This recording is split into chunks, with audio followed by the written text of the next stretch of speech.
नमस्कार, स्वागत है आपका आज की खबर पुरानी यादों में। बात करते हैं कुछ खास खबरों की। राजस्थान में चल रही राजनीतिक उठापटक के बीच राजभवन में कांग्रेस विधायकों के धरने को लेकर राज्यपाल कालराज मिश्र ने राजस्थान के सीएम अशोक गहलोत को पत्र लिखा है। कालराज मिश्र ने कहा है कि क्या आप और आपका गृह मंत्रालय राज्यपाल की सुरक्षा नहीं कर सकता? राज्य में कानून व्यवस्था की स्थिति पर आपका क्या मतलब है? साथ ही राज्यपाल ने कहा कि इससे पहले कि मैं विधानसभा सत्र के संबंध में विशेषज्ञों से चर्चा करता, आपने सार्वजनिक रूप से कह दिया कि राजभवन का घेराव होता है तो यह आपकी जिम्मेदारी नहीं है। कालराज मिश्र ने कहा कि मैंने कभी किसी मुख्यमंत्री का ऐसा बयान नहीं सुना। वहीं सीएम को लिखे खत में कालराज मिश्र ने कहा है कि राज्यपाल की सुरक्षा के लिए किसी एजेंसी से संपर्क किया जाना चाहिए। क्या यह एक गलत प्रवृत्ति की शुरुआत नहीं है जहां पर विधायक राजभवन में विरोध प्रदर्शन करते हैं? बता दें कि विधानसभा का विशेष सत्र बुलाने को लेकर गहलोत गुट के विधायकों ने शुक्रवार को राजभवन में धरना दिया। इसी दौरान राज्यपाल कालराज मिश्र ने विधायकों से बात भी की। उन्होंने कहा है कि आपकी मांग हमने सुन ली है। पूरा मामला सुप्रीम कोर्ट में चल रहा है। संवैधानिक संस्थाओं का टकराव यह सही बात नहीं है। मध्य प्रदेश में ज्योति आदित्य सिंधिया के सहारे बीजेपी सरकार बनाने में कामयाब रही। इसी का नतीजा है कि शिवराज सरकार में सिंधिया समर्थकों का जबरदस्त दबदबा कायम है। लेकिन कांग्रेस विधायक जिस तरह से एक के बाद एक पार्टी छोड़कर बीजेपी का दामन थाम रहे हैं, ऐसे में माना जा रहा है कि मुख्यमंत्री शिवराज सिंह चौहान अब अपनी सरकार को पूरी तरह से आत्मनिर्भर बनाने की दिशा में आगे बढ़ रहे हैं। वहीं मध्य प्रदेश में गुरुवार को खांडवा जिले से कांग्रेस विधायक नारायण पटेल ने पार्टी व विधानसभा की सदस्यता से इस्तीफा देकर बीजेपी का दामन थाम लिया। शिवराज सरकार बनाने के बाद यह कांग्रेस के तीसरे विधायक हैं जिन्होंने पार्टी छोड़कर बीजेपी की सदस्यता ग्रहण की है। नारायण पटेल से पहले हाल ही में कांग्रेस के नेपानगर से विधायक सुमित्रा देवी और बड़ा मल्हार से प्रद्युमन सिंह लोधी ने इस्तीफा दे दिया था और बीजेपी में शामिल हो गए थे। दरअसल मध्य प्रदेश में बीजेपी को अपने दम पर सत्ता में बने रहने के लिए 9 सीटों की आवश्यकता है। बीजेपी के पास फिलहाल 107 विधायक हैं। ऐसे में अगर कांग्रेस के कुछ और विधायक बीजेपी का दामन थामते हैं तो निश्चित तौर पर शिवराज अपनी सरकार को कामयाब बनाने में आत्मनिर्भर हो जाएंगे।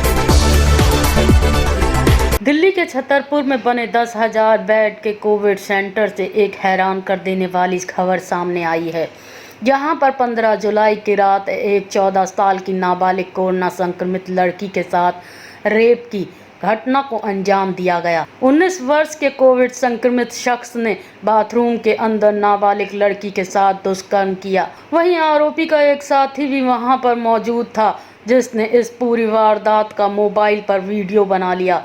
वहीं इस मामले पर दिल्ली के मुख्यमंत्री अरविंद केजरीवाल का कहना है कि यह घटना दुर्भाग्यपूर्ण है। साथ ही उन्होंने कहा है कि दिल्ली पुलिस ने केस दर्ज कर लिया है। सरकार भी मामले की जांच करवा रही है। दोषी को किसी भी कीमत पर बख्शा नहीं जाएगा। बता दें कि ये वारदात 15 जुलाई की रात 2:30 बजे की है। लड़की का कहना है कि उसे इसके इरादों की भनक नहीं थी।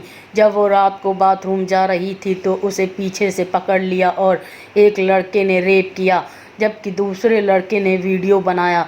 पीड़ित का आरोप है कि पहले लड़के ने बोला कि किसी को बताया तो वो उसे मार देगा, लेकिन बाद में वो अपनी मां के साथ आया और उससे माफ़ी मांगने लगा।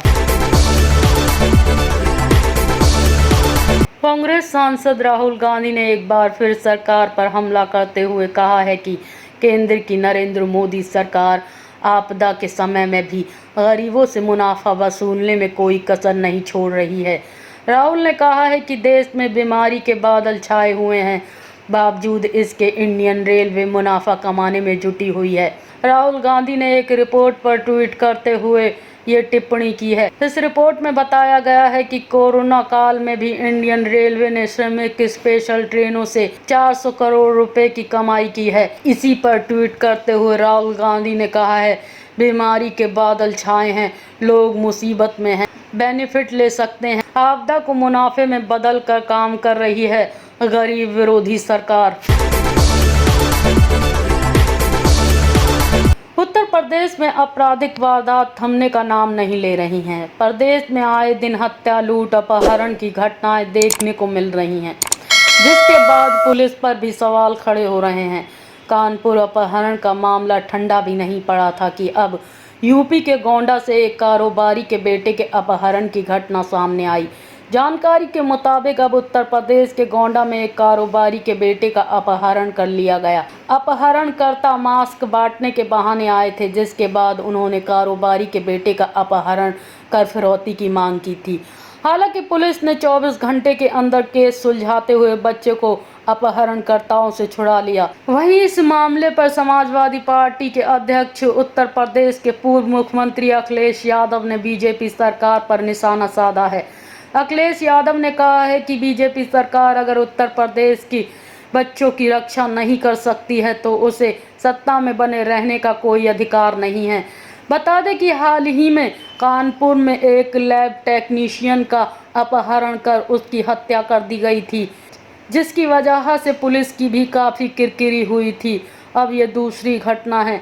हालांकि पुलिस ने गुत्थी तो सुलझा ली है, लेकिन ऐसे अपराधों के लिए अब भी प्रशासन और पुलिस पर सवाल खड़े होना लाजमी है।